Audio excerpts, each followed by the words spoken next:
what happens is this: if we allow all of our traditions to be that which informs life, then life gets smaller. The possibilities of life get smaller.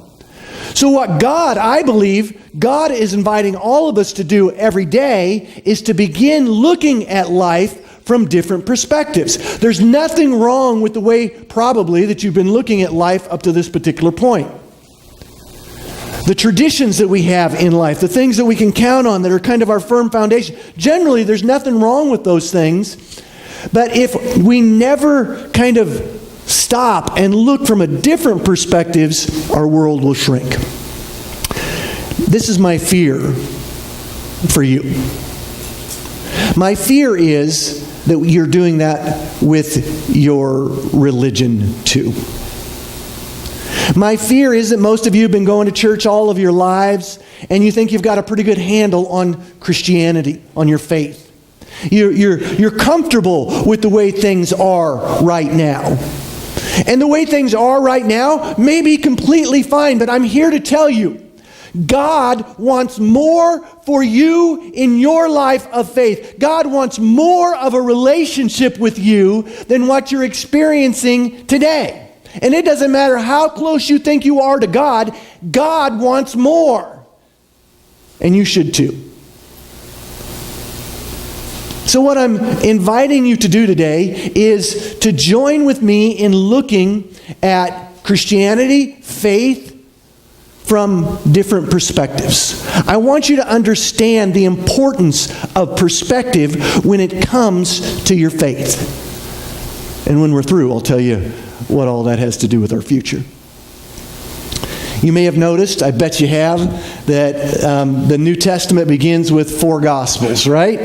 Matthew, Mark, Luke, and John. And the purpose of those 4 Gospels is the same: to introduce us to Jesus, the man Jesus, and to explain to us God's plan to save the world through Jesus. The overarching purpose is the same for all 4. So you might be asking the question, or perhaps you should be asking the question, why 4?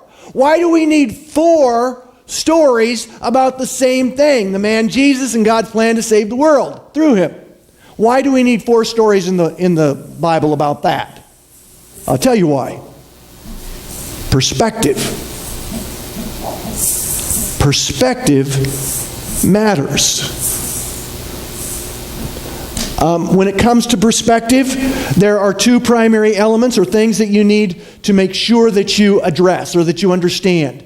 The person that is giving you the perspective and the audience for whom the perspective is intended. Let me explain to you what I mean.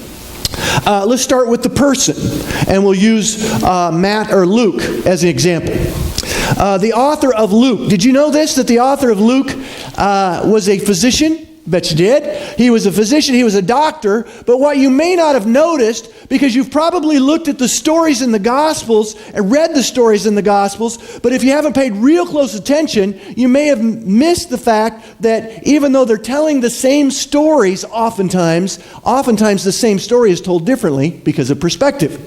So what was Dr. Luke's perspective on the story of Jesus and God's plan to save the world through him? I'll tell you.